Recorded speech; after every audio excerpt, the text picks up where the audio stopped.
Partout dans le monde, des gouvernements mettent en place des politiques avant-gardistes et innovantes.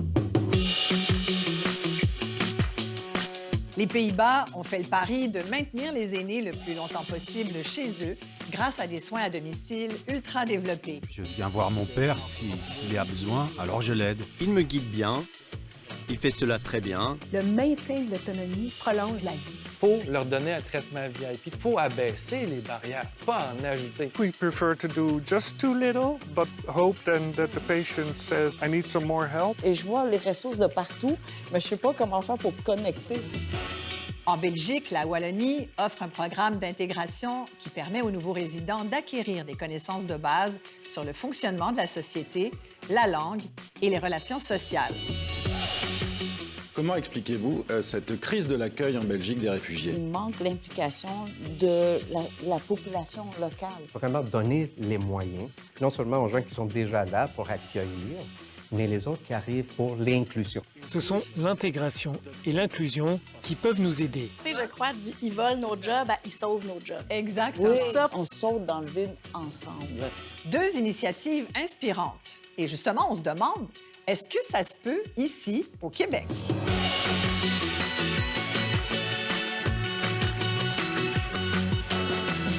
Bienvenue à Des idées pour le Québec.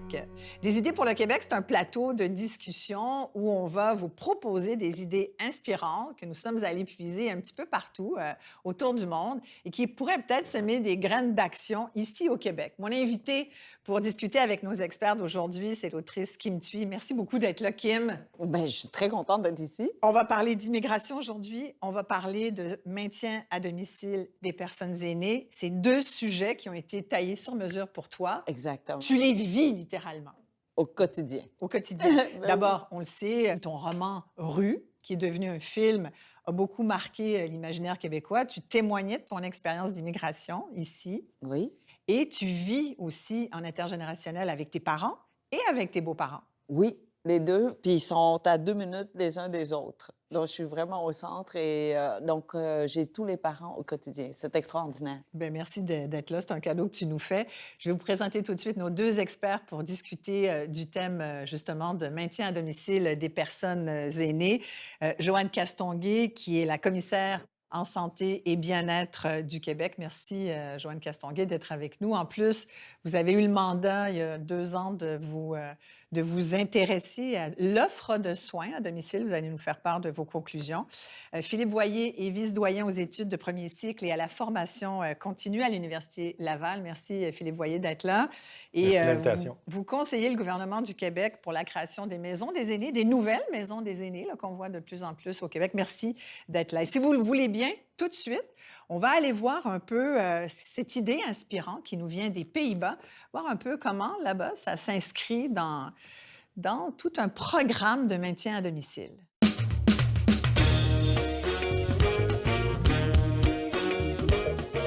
Avec le vieillissement de la population, le nombre d'aînés ayant besoin de soutien pour rester autonomes augmentera de 70 % d'ici 2040, selon une étude de la chaire de recherche Jacques Parizeau en politique économique.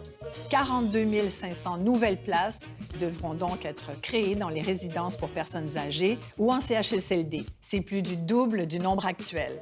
Et malgré les 2,7 milliards de dollars investis dans les soins à domicile par le gouvernement du Québec, les résultats se font attendre.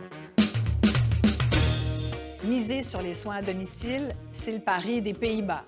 Son objectif est de permettre aux personnes âgées de rester chez elles le plus longtemps possible. Je viens voir mon père, s'il a besoin, alors je l'aide. Il me guide bien, il fait cela très bien. On y retrouve donc un grand réseau de 2350 organismes à but non lucratif. Chacun de ces organismes reçoit son financement du gouvernement ou d'assureurs privés. Éviter l'isolement des personnes âgées du monde extérieur grâce à ces jeunes, c'est le pari que s'est lancé Humanitas. Ils offrent des soins à domicile, mais la plupart d'entre eux possèdent aussi des logements qu'ils louent aux aînés autonomes. Chaque personne en perte d'autonomie doit se faire évaluer par un médecin qui remplit une grille pour déterminer les services qu'elle peut recevoir. Est-ce que cette façon de faire pourrait nous inspirer au Québec? C'est la question que je vais poser dans un premier tour de table à mes invités. Kim, je commence par toi. Est-ce que ça t'inspire, cette idée?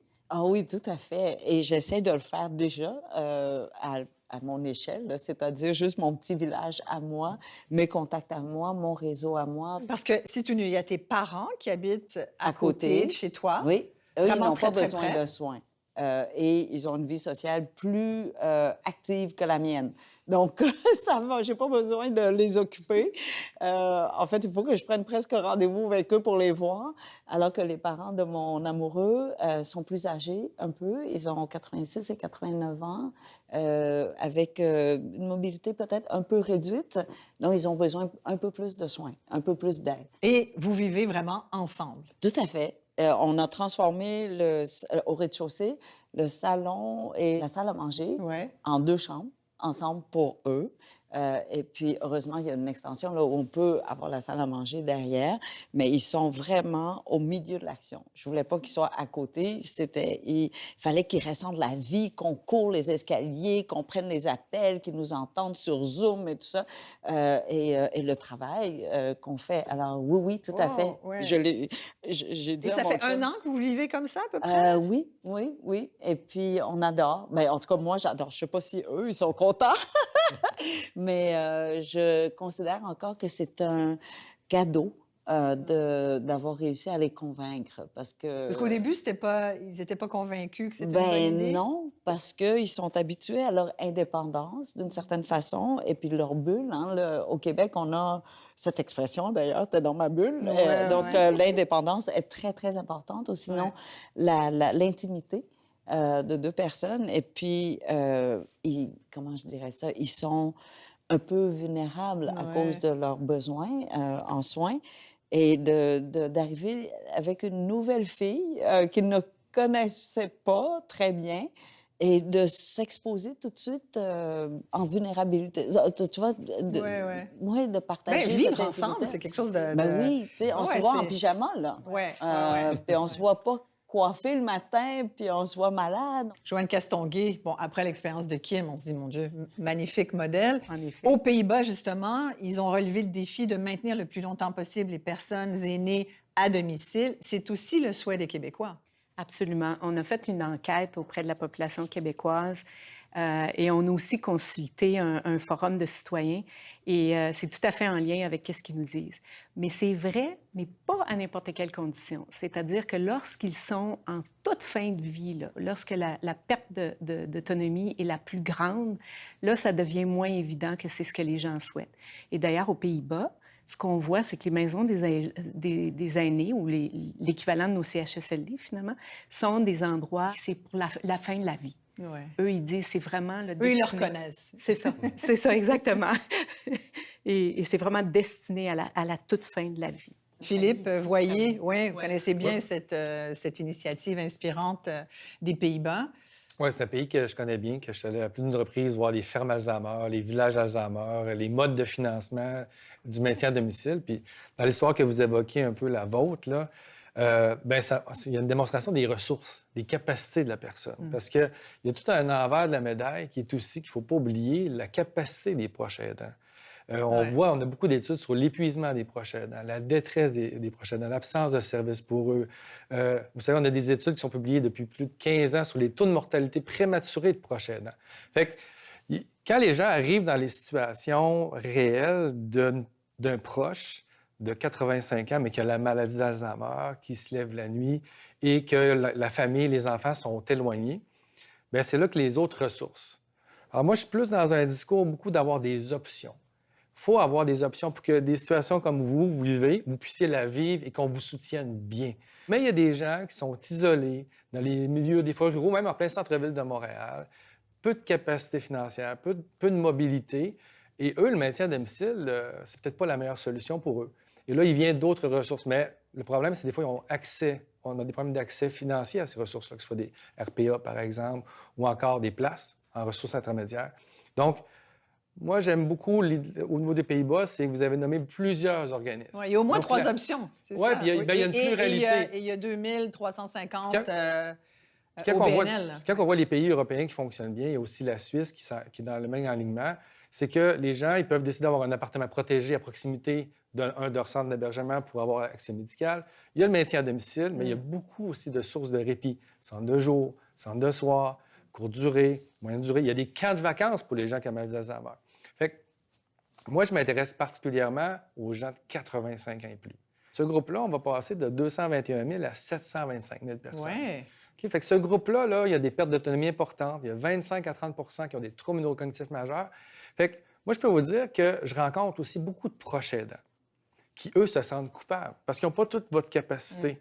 Qui se disent, j'avais promis à ma mère ou à ma conjointe, et ainsi de suite. Puis ils s'épuisent. Fait que, mais c'est vrai qu'on ne les soutient pas assez, nous, au soutien à domicile. Le maintien, il y a beaucoup de choses qu'on doit améliorer, mais il faut des options. Voilà. Et vous dites, c'est vrai qu'on les maintient, qu'on les aide pas assez, hein, c'est Exactement. ce que vous dites. Absolument. Et ça, Joanne Castonguay, c'est ce que vous avez, entre autres, émis comme recommandation au gouvernement, qui vous a donné le mandat en 2022 de regarder l'offre des soins à domicile au Québec.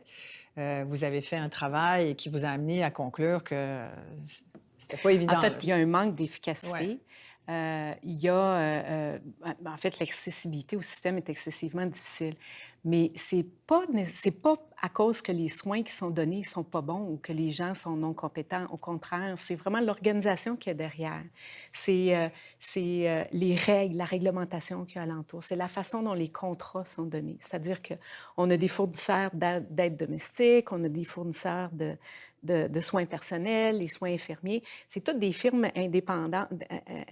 Les soins ne sont pas intégrés. C'est plein de monde qui rentre puis qui sort de la maison. Bref, c'est excessivement complexe, bien trop cher.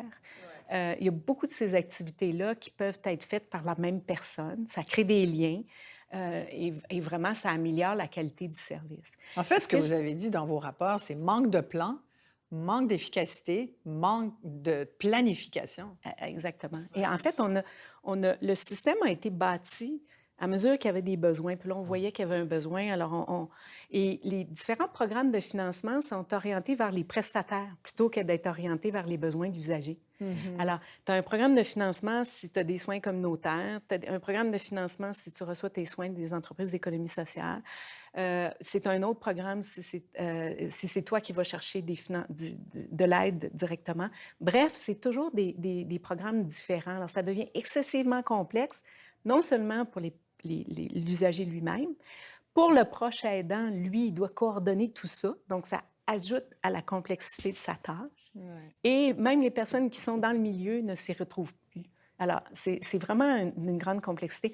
Mais ce que j'aimerais ajouter dans le modèle de Pays-Bas ou même chez vous, Kim, c'est que d'être entouré, d'avoir une vie sociale, de faire partie de la vie, le maintien de l'autonomie prolonge la vie. Et en fait, ça prolonge la vie vivante, si je dirais. On n'est pas en attente de mourir, finalement. Oui, alors, c'est ça que j'aurais dit. C'est un peu de la prévention. Écoutez, c'est votre dernier chapitre. On va vivre. Bien, c'est ça. On ne va pas attendre rien. Là. On va juste vivre. On va bien manger. On va courir. Oh, pardon.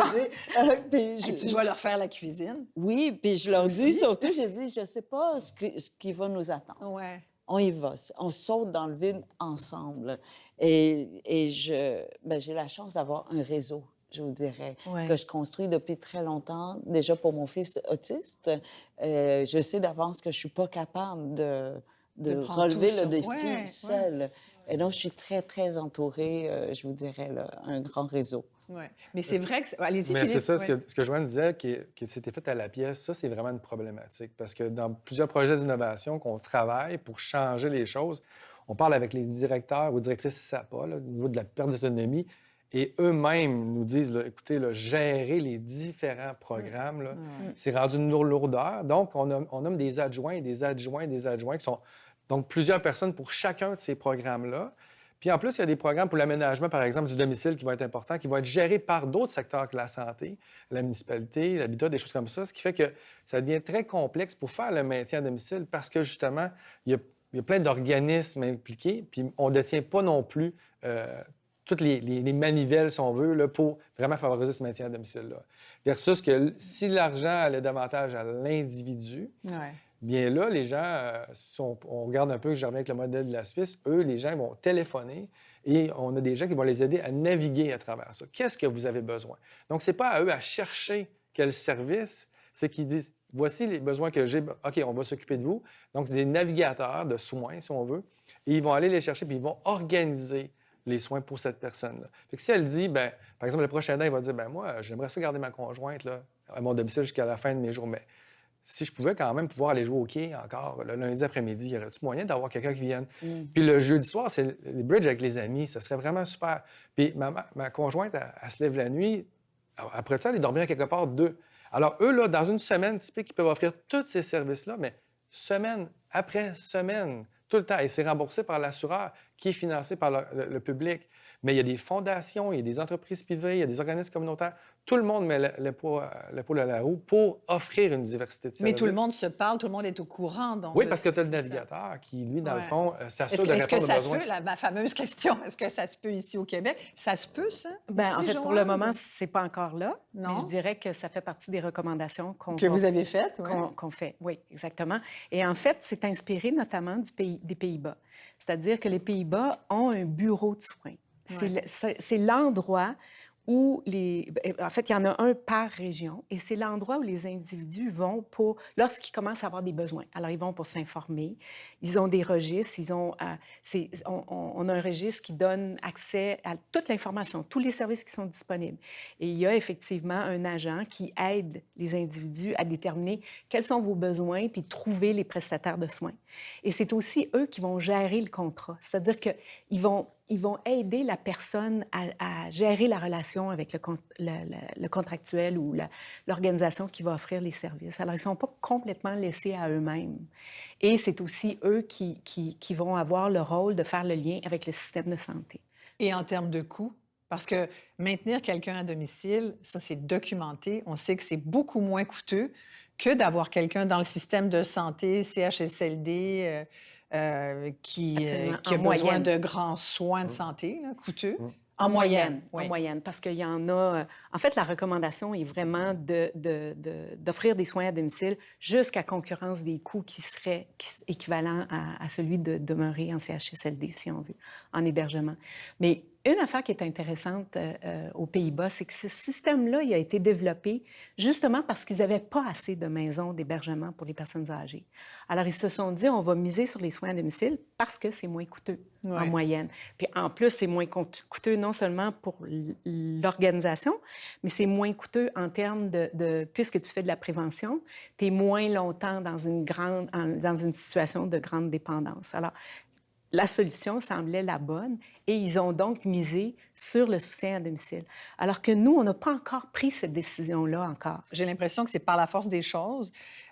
Puis la triste réalité va nous amener là, parce que là, on l'a vu en 23, début 24, les résidences pour personnes âgées sont beaucoup moins nombreuses. Il y a eu des sorties médiatiques à l'effet qu'il y en avait beaucoup qui avaient fermé, qu'il y aurait d'autres fermetures à envisager. Puis là, à un moment donné, il y aura encore de moins en moins de services. Déjà qu'il n'y en avait pas assez. Là, on va frapper un mur. Oui, exactement. D'ailleurs, la modélisation qui a été faite par le groupe de recherche que vous avez mentionné tantôt, ce qui montre, c'est que si on était pour poursuivre dans la voie dans laquelle on est, il faudrait construire, je crois que ça... C'est 2 à 3 000 places par année pendant les 40 prochaines années. C'est ça. Alors, juste la capacité... Ce qui est pas réaliste. Non, absolument pas. On n'y arrive même pas à ce moment-ci. Non. Et ça coûterait 9 milliards de plus par année rendu en 2040. Et la réponse au soutien à domicile demeurait encore trop faible à ce moment-là. Il faut simplifier, tu sais, toujours dans la simplification. Parce dans que le modèle des Pays-Bas. Dans le modèle des Pays-Bas. Simplifier pour être capable de, à court terme, aller de l'avant peut-être avec cette idée-là. Tu sais, comme vous mentionnez dans le modèle des Pays-Bas, où est-ce que l'évaluation, c'est le médecin qui détermine. Vous comprenez qu'on ne pourrait pas fonctionner même au Québec. On ne fonctionne déjà pas comme ça. Mais... J'allais y venir, vous dire, ils sont déjà pas mal occupés. Non, c'est ça. Ça serait pas, disons, l'avenue à prendre. Mais quand je parle de simplifier, par exemple, une pratique inspirante pour les gens qui sont insuffisants cardiaques, qui ont des maladies chroniques, respiratoires, bien, entre les visites en maintien à domicile, par exemple, une infirmière qui va y aller, elle va aller un mois après, on ne sait pas qu'est-ce qui se passe entre les deux. Et donc, il y a de la technologie de télésurveillance qui sont faites dans plusieurs autres pays qui nous permettent de détecter l'état de santé de la personne puis d'intervenir avant qu'elle aille à l'urgence et qu'elle soit hospitalisée. Donc, l'aspect de la technologie de au niveau du maintien à domicile est très important. La France, par exemple, à travers les municipalités, parce que souvent, le coût, on dit, bien, qui va payer pour cette technologie-là? Ouais. Bien, eux, une personne pour qui il y a une maladie chronique et le maintien à domicile serait aidé par la technologie, la municipalité donne, c'est récent, là, ça fait même pas 3 mois que c'est en cours, mais 1 000 € par mois aux personnes pour rembourser les frais qui sont associés à la technologie pour leur maintien à domicile. Donc, ça, ce sont des exemples où est-ce qu'on fait pas, on envoie l'argent là, par rapport aux besoins qui étaient identifiés, et non de mettre encore un autre organisme, avec un autre programme, avec un ensemble de fonctionnaires dans lequel on va aussi mettre des professionnels de la santé pour lesquels on a des besoins. Parce que c'est une chose de regarder le vieillissement de la population, puis le nombre d'individus, mais il y a aussi la population active. On est à 4 travailleurs présentement pour une personne retraitée, et en 2034, on est à 1,8 travailleurs pour un retraité. Donc, le statu quo est sûr que c'est certain que ça ne fonctionne pas. Et donc, il faut penser quand même à des approches collectives de rapprochement des gens pour offrir des soins chez qui les gens en auront besoin. Mais Kim, tu vas-y, sais, oui. on n'a pas calculé là, au dollar près, mais notre impression, c'est que ça coûte beaucoup moins cher que rester dans une résidence. En fait, le loyer à la résidence couvre complètement les frais. Ça dépend toujours avec les soins, puis dans quel milieu. Oui. Donc, lorsqu'on parle, par exemple, de nos fameux classiques CHSLD, là, bien, juste les opérations, pas le bâtiment qu'on a construit, juste les opérations, environ à 100 000 $ par année que ça coûte en soins. Et lorsqu'on est maintenant dans les maisons des aînés, on est plus autour de 140 000 $. Donc, lorsqu'on parle de mettre l'équivalent pour favoriser le maintien à domicile, on l'a dans nos politiques, mais ce n'est pas encore concret dans les pratiques. C'est pas mis en place, ça. C'est parce que ce que j'aimerais faire dans mon quartier, parce qu'il y a quand même quelques personnes âgées vraiment à côté, et je lui dis, mais pourquoi ça serait pas... Bon, qu'on cuisine, mais pour tout le monde. Pour toutes sur le marché. Ah, mais il y a des initiatives comme ça qui sont déjà commencées au Québec, dans la région de Québec, à Drummondville, Victoriaville. Alors, encore une fois, moi, quand je vois ces modèles-là, je suis toujours impressionné.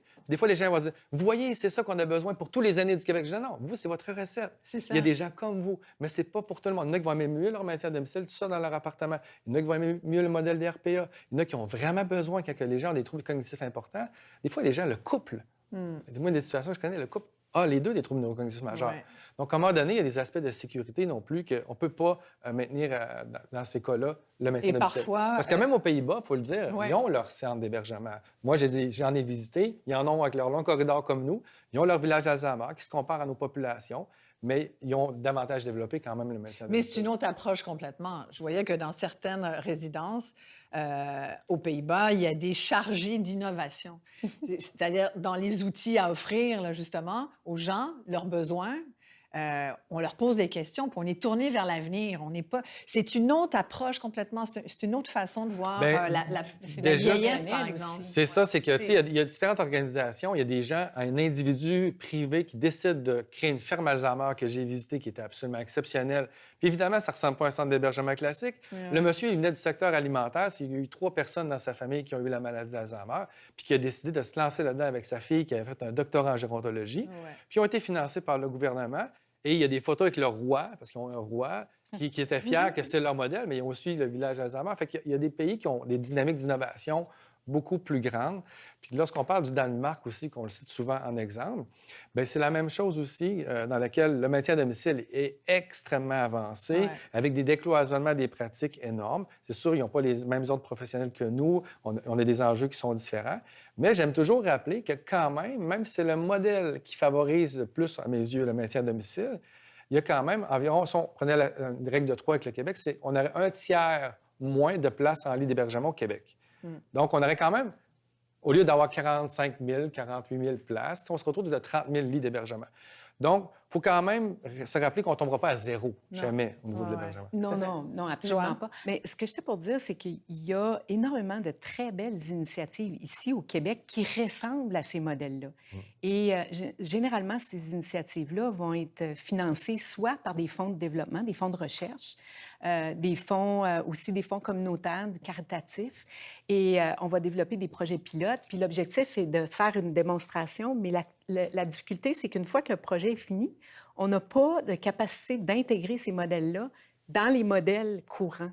Et donc, soit que ça demeure des projets pilotes, comme il y en a un auquel en fait, qui est renouvelé en projet pilote, mais ils sont rendus, ça fait 15 ans qu'ils sont en projet pilote, puis ils vont le renouveler en projet pilote. Alors, et ça marche. Ça marche, mais c'est pour ça qu'ils les renouvellent, mais ils ne sont pas capables de les financer dans le modèle normal. Exactement. Ça, Et c'est pour ça qu'il Mais faut qu'on qu'est-ce qu'on change. attend pour changer le modèle? C'est un Mais peu ça. l'idée, c'est vraiment la façon dont on rémunère, on finance. Là, le financement est donné aux établissements et c'est figé là. Et là, je dirais que la nouvelle loi qui va financer l'agence va donner la possibilité à l'agence de financer autrement sa relation avec les acteurs et, je l'espère, se donner la possibilité de lancer des appels d'offres pour donner une offre de service intégrée, mais qui amène des idées comme ça, qui amène l'utilisation de la technologie, qui amène... S'il y a une communauté qui fait des repas... Puis Elle devrait être soutenue. Oui, c'est ton idée. Mais est oui. super lumineuse. Si on finance les besoins, un peu comme ce qu'on voulait faire avec l'assurance perte d'autonomie, bien, les gens... Parce que plus on met une structure qui va gérer ces éléments... Exactement, bien... On va toujours avoir un problème dès qu'on a une structure puis qu'on a quand même des appels d'offres. Bien, les gens, il faut qu'ils rentrent dans un cadre qui est très stratégique versus le nombre d'organismes communautaires qui sont créatifs, qui ont des idées, qui sont efficaces au Québec, qui demandent la charité pour rendre des services essentiels. C'est énorme, OK? Mais si on avait le financement à l'individu, ces gens-là, au lieu d'aller faire des campagnes de financement, des soupers spaghettis, bien, ils seraient capables de payer leur entrée pour ce centre de jour-là et ainsi de suite. Et ce réseau-là, il prendrait tellement d'ampleur. Parce que moi, je dis tout le temps, justement, avec la statistique du 1,8 travailleurs là, qui va nous rester, ils ne seront pas tous dans le domaine de la santé, il faut leur donner un traitement VIP. Toute personne qui a un petit peu une idée de dire « Moi, j'aimerais ça donner des soins aux aînés ou de m'impliquer au niveau communautaire là-dedans », il faut abaisser les barrières, pas en ajouter. Puis actuellement, les barrières, là, même pour les gens là, qui font ça totalement à but, non lucratif, communautaire, qui donnent leur temps de bénévolat, même pour eux, ils abandonnent. Oui. On se rend compte qu'il y a beaucoup de travail en silo au Québec, beaucoup de barrières, beaucoup de résistance aussi à appliquer des nouveaux modèles, à changer ce qu'on connaît depuis 20-25 ans, mais qu'on se rend compte qui marche moins. Kim, ça te donne plein d'autres idées? Ben oui, mais ne serait-ce qu'il y a... Toi, tu vas sortir d'ici avec beaucoup de choses à créer dans ton quartier. Non, mais c'est parce qu'il y a un groupe, par exemple, qui travaille avec des jeunes, des adultes autistes, et qui font la cuisine. Ils font vraiment des plats préparés et tout ça. Je dis, mais pourquoi on ne combine pas les deux? Que ces plats-là soient au service des personnes qui ne cuisinent plus, les personnes âgées ou les personnes qui ont des handicaps, qui ne peuvent pas le faire. Et on jumelle... Et je vois les ressources de partout, mais je ne sais pas comment faire pour connecter. Vous voyez? Alors que ça existe déjà. On a déjà ces organisations. Mais là, on fait un appel à l'idée de Kim, hein, n'est-ce pas? Puis on espère, bien sûr, que Joanne Castonguay, vos rapports, quand même, sont lus en hausse d'un sens. En effet. Et puis implantés. Oui, voilà. Voilà, c'est ça qu'on souhaite. Philippe Voyer, je pense que l'expérience que vous avez vécue aux Pays-Bas, vous en témoignez aujourd'hui. On espère, en fait, que ce message-là, porteur, puisse atteindre les décideurs, parce qu'il faut juste le décider, de ce que je comprends. On sait que ça marche ailleurs. Oui. Courage politique. Voilà, exactement. Voilà. Merci beaucoup, Philippe Voyer et Joanne Castonguay. Merci beaucoup d'avoir été là. Merci Kim, beaucoup. tu restes avec moi? Oui, je reste.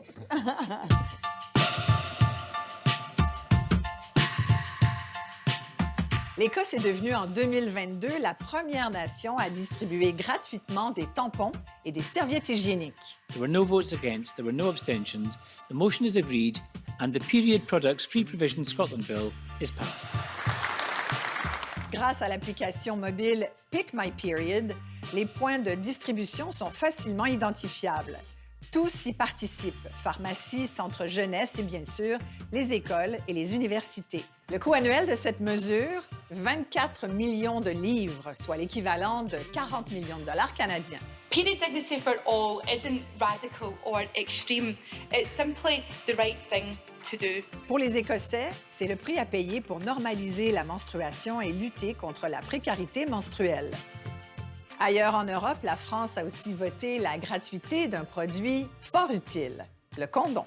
C'est une petite révolution de la prévention. C'est essentiel pour que nos jeunes se protègent. Depuis le 1er janvier 2023, les préservatifs sont gratuits pour les moins de 26 ans. Ici, au Canada, les ministères de la fonction publique fédérale, les sociétés d'État, les banques, les aéroports et les gares ferroviaires doivent fournir gratuitement depuis le 15 décembre 2023 des produits menstruels dans les toilettes de leurs employés. Et au Québec, L'idée fait tranquillement son chemin auprès de certains employeurs. Moi, je vais aller prendre une marche pendant qu'ils y pensent. Des idées pour le Québec, oui, et surtout en immigration. On trouvait, Kim, que c'était une bonne idée, puisque tu es là, d'essayer de voir comment on pourrait mieux intégrer les immigrants. Tu es un exemple vivant d'une immigration réussie. Je pourrais rajouter que je suis aussi, puisque je suis née en France, mais bon, ça fait longtemps. On est donc des très, très, très bons nouveaux arrivants qui sont ici depuis longtemps. J'aimerais... Bon, Rue a marqué les esprits ici et à l'étranger. Ce fabuleux roman qui est devenu un film et qui raconte ton cheminement, ton parcours qui a été extrêmement difficile. Oui, mais en même temps, je crois que c'est un parcours assez classique des immigrants qui arrivent au pays. Ils l'ont pas tous fait par bateau, quand même? Non, peut-être pas. Mais toi, il y en a oui. qui l'ont eu dur, je suis certaine. Pour en discuter, je vais vous présenter tout de suite deux experts. Georges Frodini est titulaire de la chaire de recherche du Canada en communication interculturelle et technologie de gestion en contexte pluraliste. Merci. Je le dis une fois. Oui. C'est bien. Merci d'être là, Georges. Tania Lompré est docteur en éducation, spécialiste de l'intégration et de la francisation des nouveaux arrivants et aussi de leur donner cette information sur la culture québécoise. Oui, tout à fait. Si vous voulez bien, on va aller voir ce que c'est que cette idée inspirante qui nous vient de Wallonie.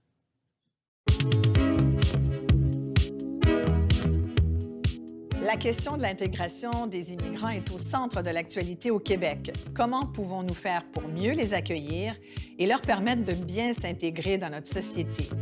Au-delà de la langue, comment leur donner tous les outils pour qu'ils se sentent chez eux et qu'ils puissent travailler et s'épanouir ici? Le parcours d'intégration de la Wallonie, une région de la Belgique, est un exemple d'un circuit clair d'intégration mis en place en 2014. Comment expliquez-vous cette crise de l'accueil en Belgique des réfugiés? Son objectif, accompagner les nouveaux résidents arrivés il y a moins de 3 ans et de les aider à acquérir les connaissances de base sur le fonctionnement de la société belge. On exige et on demande la connaissance d'une des langues nationales, mais encore fallait-il que les pouvoirs publics puissent offrir cette formation. L'ensemble du parcours d'intégration est gratuit, obligatoire et doit être réalisé en 18 mois. Le nouvel arrivant est informé de ses droits et devoirs, il effectue un bilan social individuel, il passe un test d'évaluation du niveau de français et il reçoit une aide pour ses démarches administratives. S'y ajoutent 400 heures minimum de formation en langue française, 60 heures de formation en citoyenneté et une orientation socio-professionnelle. Est-ce que cette méthode d'intégration est possible et souhaitable au Québec? En d'autres mots, est-ce que ça se peut ici au Québec? Kim, t'entends ça? Qu'est-ce que t'en penses? Oui, mais ça peut être encore moins... Bien, dans mon cas, ce n'était pas aussi organisé parce qu'on était les premiers puis on essayait comme on pouvait. Mais l'accueil, probablement que oui, il y a une organisation parce que la ville de Granby au complet, je pense, avait été mobilisée pour nous recevoir. Et la beauté, c'est qu'on nous a reçus sans savoir ce qu'on allait faire de nous ou avec nous. Et puis nous, on a suivi sans savoir où est-ce qu'on s'en allait. Et donc, la rencontre a eu lieu parce que les deux côtés, on a juste... on s'est donné la main, puis on a marché ensemble. Donc, oui, si on est capable de l'organiser, c'est encore mieux. J'aimerais entendre nos experts là-dessus. Qu'est-ce que vous pensez de cette idée de la Wallonie? En fait, je pense que c'est une excellente idée d'avoir un parcours structuré pour aider les gens à s'intégrer et apprendre la langue, ce qui est d'abord une étape primordiale, en fait, pour toutes les autres. Aller travailler ensuite, parler avec les enseignants de vos enfants, parler avec vos voisins. Donc, apprendre la langue, c'est primordial. Donc, je crois que le Québec devrait s'inspirer de ce type d'idée-là pour faire en sorte que tout le monde ait la chance d'apprendre le français, qu'on finance adéquatement ce parcours-là, parce que présentement, on offre à peu près 225 $ aux gens qui s'inscrivent en francisation par semaine. Je ne sais pas si vous pourriez payer votre hypothèque avec 225 $ par semaine. Pas moi, en tout cas. J'imagine que vous non plus. Donc, je pense que le gouvernement du Québec doit vraiment prendre exemple sur ces types de programmes-là pour aider les gens, leur donner tous les outils pour s'intégrer, pour apprendre la langue et le faire adéquatement dans les dispositions financières correctes. Georges, votre opinion sur ce qu'on fait là-bas en Belgique? Oui, c'est une très bonne structure comme telle. Ce qu'il faut dire, c'est que c'est vraiment la structure qui est très adéquate, c'est centralisé comme telle. Donc, c'est ce que j'aime bien. Les gens savent où aller, ils vont suivre les parcours, c'est bien déterminé. On demande aux gens qui vont donner des formations qui soient bien formées pour les donner aussi. Mais il faut dire qu'ici, au Québec, on fait quelque chose déjà comme semblable. Le problème, c'est que c'est séparé. Donc, il y a Encore les fameux silos. Oui, bon, ben, c'est pas des silos, si on veut, mais on essaie de bien faire. Ça, Ouais. oui, il y a eu des avancées à travers le temps. Donc, on a, par exemple, Francisation Québec maintenant qui est arrivé et qui gère toute la question de la francisation. Mais les MIFI, donc c'est le ministère de l'Immigration, de la Francisation et de l'Inclusion ici au Québec, donne aussi d'autres programmes dans lesquels on va former certaines choses qui ressemblent à ce qui est dans ces programmes-là, pas aussi poussées. Qu'est-ce qui est unique dans l'idée Qu'est-ce qui est en unique? Wallonie? Mais c'est la structure, le L'obligation. nombre d'heures.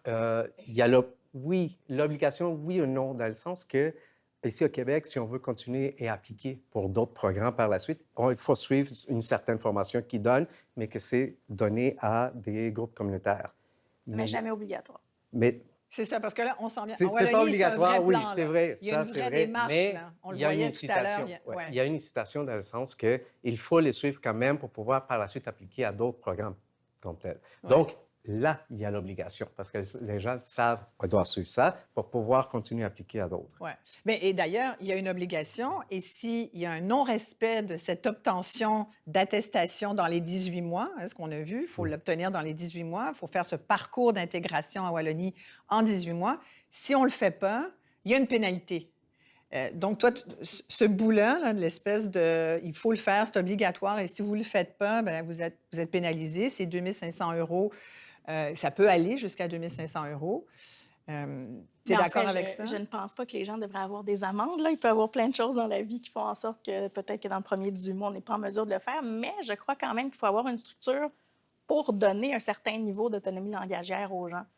Présentement, oui, il y a des programmes où on va demander certains niveaux, là, un niveau 5, un niveau 7, c'est du jargon, mais les cours ne sont jamais obligatoires. Donc, les gens peuvent soit apprendre, soit ne pas apprendre ou pas avoir les dispositions. Par exemple, un employeur qui ne vous donne pas assez de temps pour aller apprendre ou qui ne vous donne pas de structure de financement de francisation. Donc, si vous n'avez pas d'incitatif et si vous n'avez pas non plus de motivation pour y aller, bien, pourquoi vous iriez? Donc, évidemment. Et ce que je comprends d'ailleurs... Oui, Kim, tu voulais poser une question. Moi, j'ai l'impression qu'il manque l'implication de la population locale, déjà là. Comment on fait, par le gouvernement, comment on fait pour soutenir la population accueillante, celle qui est là pour accueillir les nouveaux arrivants? Et c'est la méthode, selon moi, la plus efficace Mais c'est une question humaine. intéressante. Est-ce qu'on fait ça en Wallonie? Est-ce que... Mais en Wallonie, je ne sais pas trop, sincèrement, mais je sais qu'ici, il y a des tendances à faire ça. C'est-à-dire, il y a des programmes que le ministère donne, le PACI, les PAC, excusez-moi les acronymes, c'est comme ça qu'on les connaît, qui permettent de mettre en place certaines structures. Il y a des bémols par rapport à ces programmes-là, mais dans lesquels on peut faire quelque chose sur le terrain, dans lesquels on peut impliquer la population comme telle. Maintenant, peut-être que ça ne va pas assez loin. On ne donne pas assez de ressources, parce que ça, c'est un problème récurrent, c'est les ressources, les limites qui sont inscrites dans ces programmes-là aussi, qui ne permettent pas nécessairement, par exemple, aux villes de développer des choses qui voudraient, eux, bien développer des structures, ils ne peuvent pas, parce qu'ils sont séparés dans différents programmes et ce n'est pas à eux de toucher certaines choses. Donc, il y a des problèmes en termes de réorganisation. Parce que je me dis, tu sais, si on a une famille d'accueil, disons qu'on vient d'arriver puis qu'on habite dans une famille... Oui, un pairage, là. Ouais. Je te dis, la langue va s'apprendre en quelques mois. Mais Puis on tout à n'a fait, pas parce que vous besoin... allez vouloir communiquer. Mais oui. Vous allez avoir un désir qui va s'installer de communiquer avec l'autre, de connaître l'autre. Oui. Si vous n'êtes jamais en contact, vous n'avez pas de point de contact avec la Exactement, société c'est pas dans C'est un un très bon point. Puis Ben ouais. aussi, la culture, c'est au quotidien. Le pâté chinois, là, le premier jour, c'est fait. On rentre dans la culture tout de suite avec ce pâté chinois partagé ensemble. Et donc, je pense qu'on ne pense jamais à travailler avec la population pour préparer la population d'abord, et non pas seulement les arrivants, mais les accueillants, les préparer à vivre ensemble. Oui, ça, c'est un très bon point, en fait. C'est ce qui manque. C'est vraiment préparer beaucoup plus la population. Quand on parle de préparer, c'est vraiment donner les moyens, non seulement aux gens qui sont déjà là pour accueillir, mais les autres qui arrivent pour l'inclusion. Je parle bien d'inclusion et pas d'intégration. Ouais. Pour une raison très simple, parce que l'intégration, ça implique l'effacement dans l'autre. Et c'est pas ce qu'on veut quand on essaie d'utiliser ces termes-là. Ce qu'on veut, c'est que les gens s'incluent, qui amènent ce qui ont leur bagage et que ça rajoute comme tel, qu'on continue à avancer. Donc, c'est dans ce processus-là, donc un processus normal de résocialisation, si vous voulez. Et nous, Énorme. on a eu la chance pour la communauté vietnamienne que la guerre du Vietnam a duré 20 ans. Donc, quand on est arrivé, tout le monde connaissait déjà le mot Vietnam. Connaît déjà, tu vois, donc on n'était pas des extraterrestres, en fait, qui arrivaient. Et donc, la population à Granby qui nous a reçus, puis là, je parle de Granby parce que c'est là où je suis arrivée, était informée de qui on était. Il y avait un pairage tout de suite. Il y a quelqu'un qui vient puis qui nous emmène pour dire, voici le médecin, ici c'est le dentiste, ici c'est l'école, comment on s'inscrit, comment on loue un appartement, comment on signe un bail quand on vient d'arriver puis qu'on n'a pas d'historique. Il faut Et ça, ils font vraiment ça. Là, dans le parcours d'intégration en Wallonie, il y a tout cet aspect socio-culturel. On contribue, de ce que je comprends, vraiment à intégrer... On le fait quand même, là. Mais ici, ça se fait, c'est ce que j'allais dire. De façon plus bureaucratique. De façon plus bureaucratique, de façon... Je suis allée en Gaspésie il n'y a pas très longtemps et sincèrement, j'ai été très surprise de voir que dans certaines communautés, parce qu'on a des besoins de main-d'œuvre, puis je veux qu'on aborde la question de la main-d'œuvre, parce que l'immigration, la main-d'œuvre, c'est au cœur des discussions politiques et économiques en ce moment. Mais j'ai été très surprise de voir que tous les milieux, la communauté, parce qu'ils savent qu'il y a des infirmières qui viennent d'ailleurs, on va leur trouver des logements, on va leur trouver des vêtements d'hiver, on va leur dire comment manger du pâté chinois, on va les inviter à la maison. Oui, parce qu'on va passer, je crois, du « ils volent nos jobs » à « ils sauvent nos jobs ». Exactement. Ça, pour moi, c'est ce qui va changer probablement la participation des gens à la société, c'est quand on va les voir comme des gens qui viennent nous aider et non pas l'inverse. Je pense que là, ça commence à changer. Mais abordons ce côté-là, si vous voulez bien, parce que, je disais, c'est vrai que l'immigration, c'est au cœur de l'actualité. Et là, en ce moment, on est beaucoup sur un débat de chiffres, d'une question économique. Encore, il n'y a pas si longtemps, Pierre Poilievre disait, l'immigration, c'est pas compliqué, c'est mathématique. Il faut qu'on accepte un nombre d'immigrants qui soit équivalent au nombre de logements qu'on va construire. Mais c'est quand même décent d'avoir des logements pour tout le monde. Oui, si vous n'avez pas de toit sur la tête, vos autres besoins, mais ce qu'il dit, c'est que finalement, on n'est pas capable d'accueillir autant d'immigrants qu'on le souhaiterait. Donc, toute la question de la main... Parce qu'on n'a pas de logement, en fait. Là, c'est l'œuf et la poule, je trouve. Parce qu'on peut très bien avoir des gens qui viennent nous aider à construire des logements. Pendant ce temps-là, il ne faut pas les loger sur un banc de parc. Non, mais je crois que... Mais la question du logement, c'est une question importante aussi. Ben oui. Mais comment vous voyez ça, par exemple? Bien, selon moi, c'est la question de base. Pyramide de Maslow, ce n'est pas un toit sur... Les besoins de base. Besoins de base, donc vous devez avoir un logement, des gens qui vous aiment. Puis si vous n'avez pas ni de contact avec les gens, ni de toit, bien, ça commence mal. Je vous donne un exemple. Là, aux États-Unis, par contre, là, il manque de main-d'œuvre et tout ça. Puis là, ils veulent avoir des ouvriers pour les usines qui travaillent le poulet. Et ils sont allés au Vietnam. Des gens qui arrivent. Et par exemple, ma tante, les enfants sont partis et tout ça. Ce qu'ils ont fait, ils ont accueilli les nouvelles familles qui viennent juste pour travailler. Ils ont signé un contrat de 2 ans et tout ça. Avant qu'ils trouvent un appartement, donc c'est ça que je veux dire par une famille d'accueil qu'on intègre tranquillement, puis là, on trouve le logement par la suite. Il y a eu ce mouvement de solidarité-là avec la guerre en Ukraine. Quand les Ukrainiens sont arrivés, on a vu des gens qui ont accueilli des gens dans leur maison. Mais tous ceux dont on connaît moins la situation, on dirait que ça se fait moins facilement. Il y a des gens qui arrivent du Nicaragua, du Venezuela, de la Syrie, puis ce type de mouvement de masse-là, d'accueil, d'amour envers l'autre, on le voit moins. C'est pour ça que je parle du ça reste travail la bonne volonté des accueillants. C'est ça, envers certaines populations. Oui, et je suis sûre que si on demandait, il y aurait peut-être une liste de volontaires. Il y aurait peut-être une liste de bénévoles. Vous voyez, peut-être, mais on l'a observé. C'est des choses qui ont été développées depuis les années 70, justement le parrainage par groupe comme tel, donc privé, mais ça met tout le poids sur les familles. C'est les familles qu'il faut qu'ils suivent. Voilà. Et les familles, nécessairement, ils ne sont pas nécessairement formés. C'est pas un plan, c'est pas forcément un plan global, national. Et c'est ça dont on a besoin. C'est justement ça. C'est dans le sens qu'avoir quelque chose de bien structuré. Si les gens veulent aider, oui, mais il faudrait qu'ils soient bien formés pour accueillir. Parce que si vous arrivez et vous accueillez quelqu'un qui arrive avec un traumatisme, mais comment vous allez gérer ça? Si vous n'avez pas les soutiens nécessaires, vous allez être tout seul pour gérer ça. Et finalement, vous pouvez créer plus de problèmes. Après, on parle d'une idée inspirante Oui, voilà. en Belgique, en Wallonie, qui est une des régions de la Belgique. C'est sûr qu'il y a peut-être une limite à comparer le Québec et la Wallonie dans la mesure où on n'a pas forcément les mêmes enjeux en termes de nombre d'immigrants ou de nouveaux arrivants qu'on souhaite ou qu'on reçoit.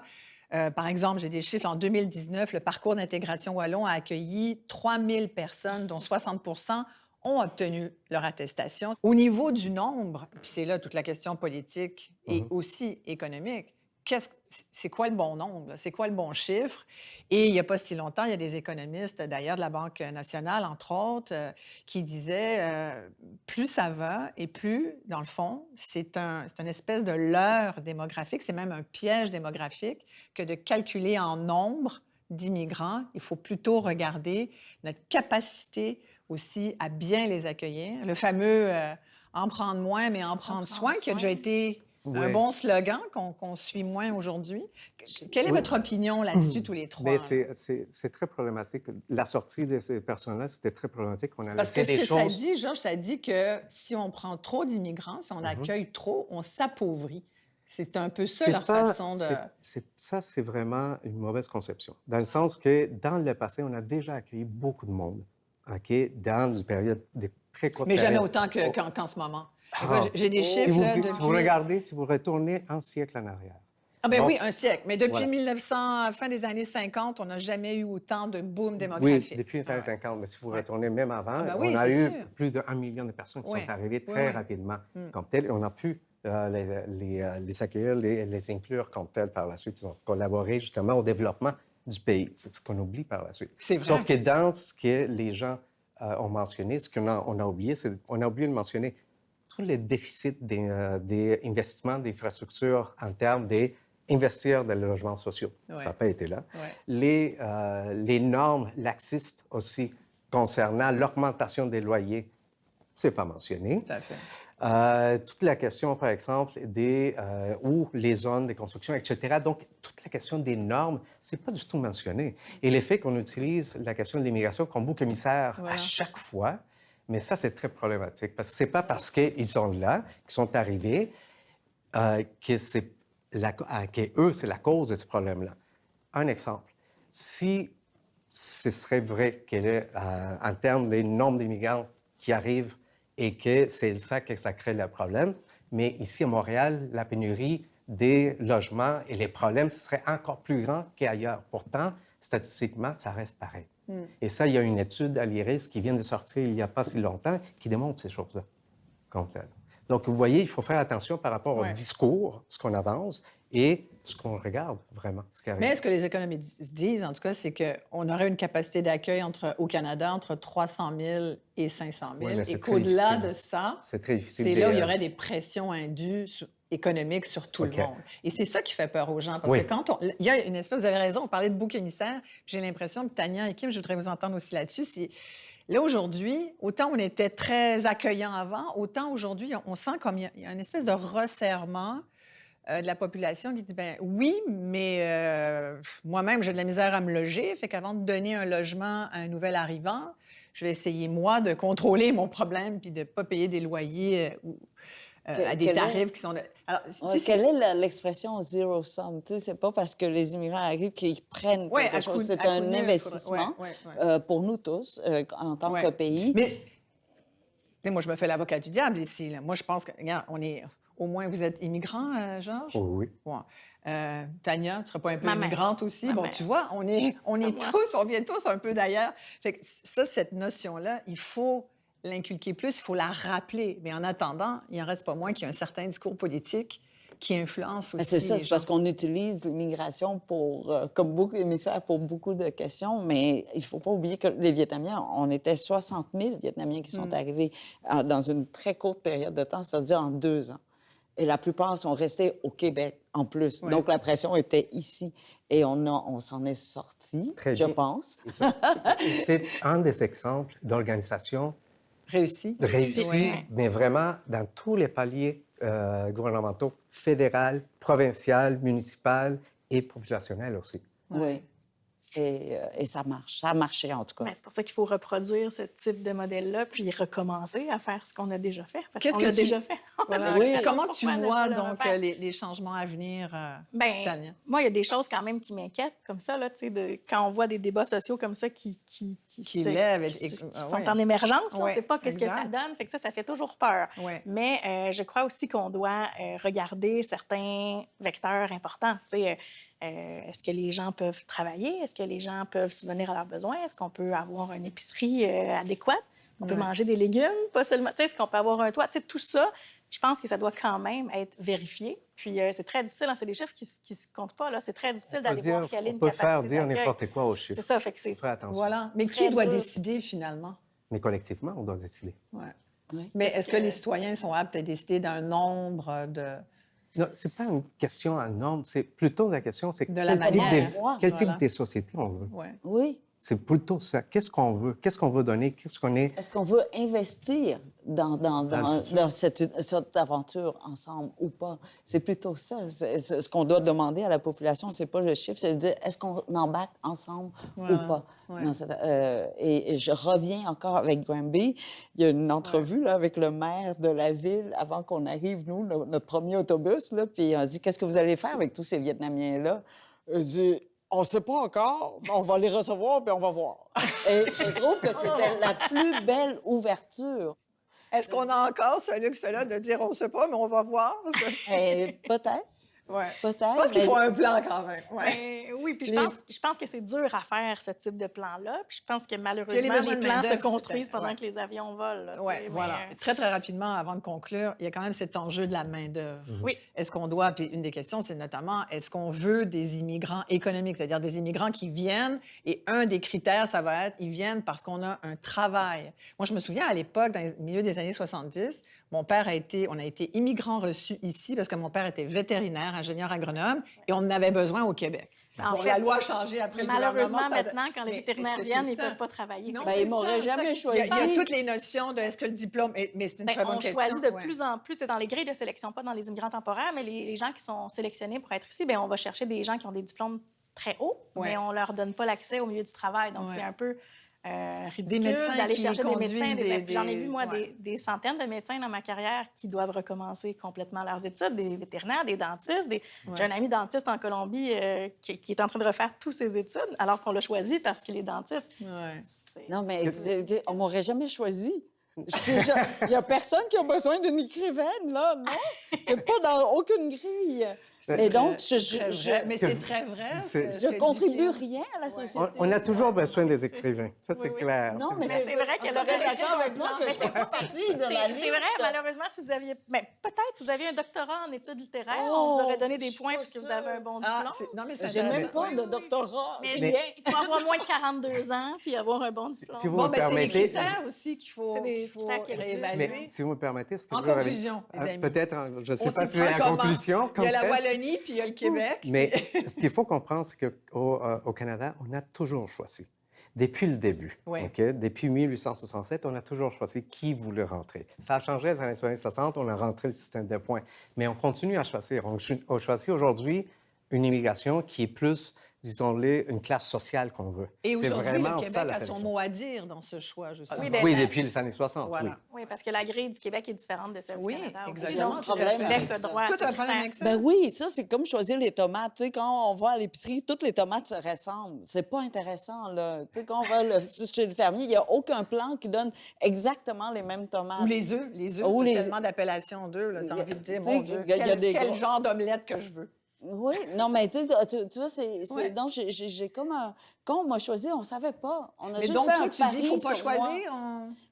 On a parié sur moi, c'est tout. Ouais. Tu sais, donc, quelque part, oui, il faut des critères, mais en même temps, il ne faut pas des critères aussi rigides parce qu'on va passer à côté des choses. Donc, faut Pas pour accepter moi. une C'est vrai certaine- que je ne suis peut-être pas utile du tout à la société.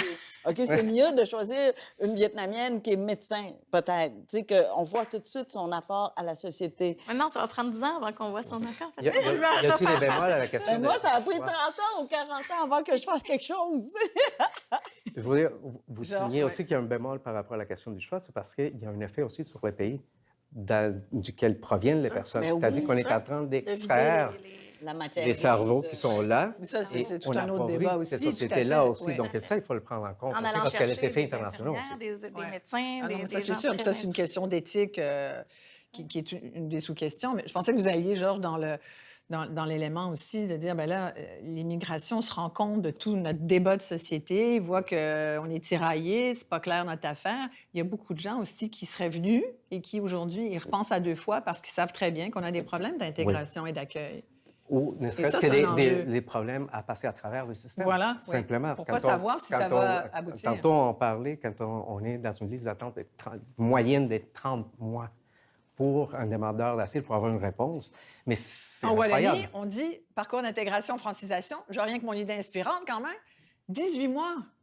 Il y a déjà là Est-ce un que petit c'est défi réussi pour ou nous. pas? Réussi? Ben, en fait, Ben 10 oui. mois, ce serait génial parce qu'en Ça serait 18 mois de magnifique. francisation, par Ouais. exemple, on apprend la langue alors que présentement, on les finance beaucoup moins que ça, une dizaine de mois. Ouais. Si on avait 18 mois de financement, les gens sortiraient d'un cours, parleraient très bien. Puis Il y a la langue, il y a toute la question de l'acquisition des codes culturels, etc. Donc, ça prend du temps. Et une fois qu'on fait, par exemple, ce programme-là, la question est, est-ce qu'on s'est défait de nos responsabilités? Qu'est-ce qui se passe après, en fait? Parce que, est-ce que le fait de suivre juste un programme, on dit, OK, la personne est incluse, c'est fini. On passe à d'autres choses. Là, il y a une responsabilité à long terme quand même. Là. Donc, il faut avoir aussi des Mais chiffres il y a pour aussi, savoir il faut qu'est-ce quand qui même le arrive. dire en conclusion, je pense que il y a aussi la responsabilité de l'immigrant, du nouvel arrivant. C'est des deux côtés. Voilà, c'est ça. C'est bidirectionnel. On s'attend trop. En 18 mois, sérieusement, quand on vient d'arriver dans un nouveau pays, il nous faut un peu de temps pour savoir qui est Ginette Renault, qui a fait Les Belles-Sœurs, qui a écrit. Tu sais, il faut du temps. là. C'est pas après 18 mois. Non, mais 18 la mois. participation à la société, c'est un processus dynamique. Oui, Mais oui, voilà. c'est donc, pas il faut figé du à temps, C'est là, en continu, vous ça. êtes- C'est en continu. Tout à fait. On Moi, aurait c'est- pu continuer de parler de ce thème-là pendant des heures parce que c'est vraiment fondamental à ce qui se passe. C'est un enjeu important pour notre société. Merci beaucoup, Georges Merci à Frosigny, vous. d'avoir été là. Tania Lompré, merci. Toujours un plaisir. Kim? Ben oui, j'étais donc bien énervée. Non, c'était parfait. C'était parfait. On aime ça, des gens engagés et qui ont plein de bonnes idées. Kim Thuy, merci beaucoup d'avoir été là. Puis on espère vous avoir inspiré. On se retrouve sous peu. Très bientôt. Bye tout le monde.